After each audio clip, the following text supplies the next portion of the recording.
ba ako dyan? Nandito tayo ngayon sa Tarlac EasyTix, kung saan pupunta tayo ngayon sa Muñoz, Nueva Ecija, at matutunghayan natin mamaya kung gaano kaganda ang from the land of science, Muñoz, Nueva Ecija. Makikita na natin maya-maya lang. So 1 hour and 8 minutes na lang makakating na tayo doon sa Muñoz. Base yan sa ating Google Map, kasi naka-Google tayo. So nanggaling tayo ng Pasay, umalis tayo doon kanina ng 11. Tapos ngayon 1 hour na tayo nasa biyahe, na kung saan papunta tayo ng Muñoz. So mayroon tayo dito ngayon natitirang 1 hour and 7 minutes na lang. Masasaksihan na natin mamaya ang kagandahan ng Nueva Ecija. Pero first time ko din nakadaan dito sa Tarlac EasyTix. Tama ba? Tarlac EasyTix. Ang ganda din ng mga tanawin. Kung mapira ka nga lang siguro, nakikita mo yung mga bakanting mga luti, bakanting mga parang mga damo-damo. Ang sarap siguro mamili ng properties dito, tapos tayuan mo ng bahay mo, di ba? Dito ka na magbuo ng pamilya mo. Pero ang problema, wala tayong pambili ng mga ari-arian. Siguro 20 years from now, mag-ipon na kayo kahit 20-20 lang, para magkaroon kayo ng mga investment, para magkaroon tayo ng mga ganitong klaseng property. Siguro simula ngayon mag-ipon ka na ng 20, 50, 30, 5 piso, 10. Yan. Kasi sa haba ng panahon may ipon nyo din yan. Siguro naman lahat tayo kumikita ng mga ganong kalaki, no? Ng mga 10 piso, 20, 30. So, yun. Ayan, Hacienda Luisita. Ito pala yun. Hacienda Luisita. Ito pala yun. Dati napapanood ko lang ito sa TV, sa mga balibalita. So ito na pala siya, ang Hacienda Luisita. Ayun. Ito yung mga dati, mga controversial na mga lugar na napapanood ko. Noon pa yan. Ayun, ito nasiraan. Ayun, wiwi. May si kuya. Ang lawak pala ng Hacienda Luisita. Hanggang doon yan. Ibang may-ari nito mga Aquino. Mali ako. Hindi, tika. Nasa ano ko to eh.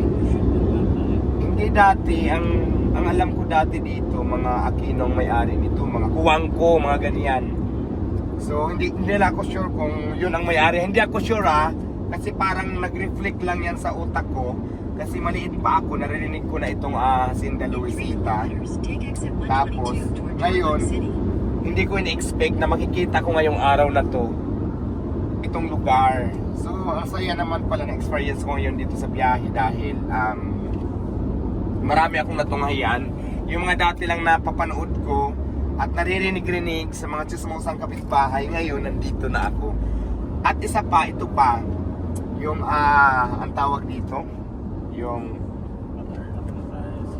Tarlac na itong kasunod. Ano ba to, Tarlac? Ano na to? Tarlac to, di ba?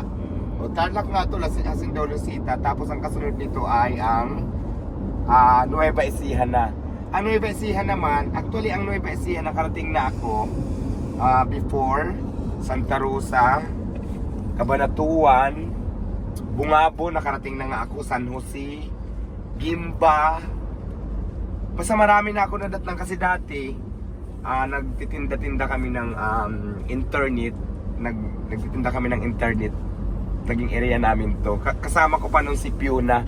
Si Fiona yung friend kong bakla na nandoon ngayon sa may harapan ng parisan ko na nagpa-parking kasi ayaw naman magtrabaho. So, may alam na din ako dito sa Nueva Ecija. Pero matagal na yon. Kumbaga parang excited na ako at ngayon mapupuntahan ko na din yung lugar ulit na Nueva Ecija. Pero ang saya kasi nasa Tarlac na tayo, may mga palay ako nakita. Ayan o, palayan. Yan. Naalala ko dati nung maliit pa ako, yan ang hanap buhay namin sa probinsya. Magtanim ng palay, mag-ani ng palay, magkupras, mag-abaka. Tapos manguha ng mga, ayan yung mga puso ng saging, inuulam namin, mga gabi, umakyat ng niyog. Tapos gagataan namin yung mga gulay-gulay. So parang naalala ko tuloy yung probinsya days ko So, yun. Ang saya lang, nandito na tayo ngayon sa toll gate. Ayan tawag dyan, toll gate, di ba?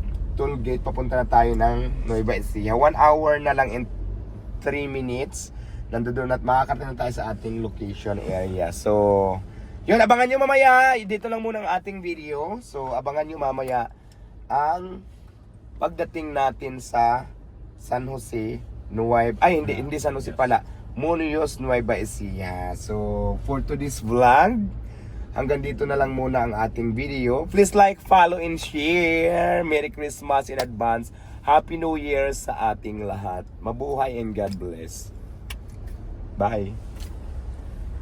So yun na nga guys, magchika-chika muna tayo to the maximum level. Just ilagay ko muna to dito kasi hindi ako makapag-chika eh. So ayan, okay na yan, dito na lang yan. Ang aking kasama ay ang aking team Gatas Milk Team. Charing lang. So ayan, ay nasa ano pala tayo, Tiplix Tarlac sa may Isilik Tarlac City, 1 kilometers nakalagay dito. So ayun, ano kaya yung masarap na food na pwedeng yung dito talaga, yung produkto talaga ng ano. Ayan, plano ko pala guys, ganito. Kasi ang Nueva Ecija, isa yan sa kilala na maraming sibuyas, di ba? Kasi tinatanim dito yung mga sibuyas at yung iba pang gulay. So plano ko mamaya, kasi pick up itong dala ko GWM, no, pick up. So mayroon dito sa likod lagayan. Kaya mamaya mamimili ako ng mga tawag dito, yan, bultuhan sibuyas. Kung may mga gulay, bibili ako ng gulay. Tapos gusto kong kumain din dito ng pagkain dito na pinagmamalaki syempre ng mga taga Nueva Ecija. Yung mga pasalubong, yung mga ganon. Kasi di ba mayroon naman talaga, bawat lugar naman talaga, mayroon naman talagang Meron silang ano dito, exotic food. anong exotic food? Ahas, bayawak? Kasi baliwala na sa iyo yun kasi kumakain ka nga pagpag eh. Alin? Hindi iba naman yung pagpag kaysa exotic food. Ang mga exotic food, ang nakain ko pa lang Ipis. Hindi pa. Ipis. Hindi. Bayawak. Kasi sa probinsya namin, inuhuli yung bayawak. Yung palang nakain ko, tapos ahas na sawa, nakakain na rin ako. Pero matagal na yun, maliit pa ako. Pero ngayon naman, dito na ba yun? Tama ba ito?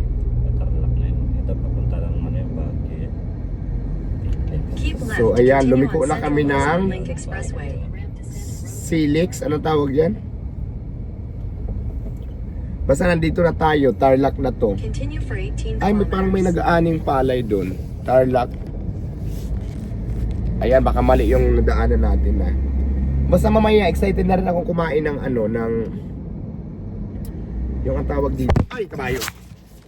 Naku, ano pa na ano pa yung cellphone ko, natumba.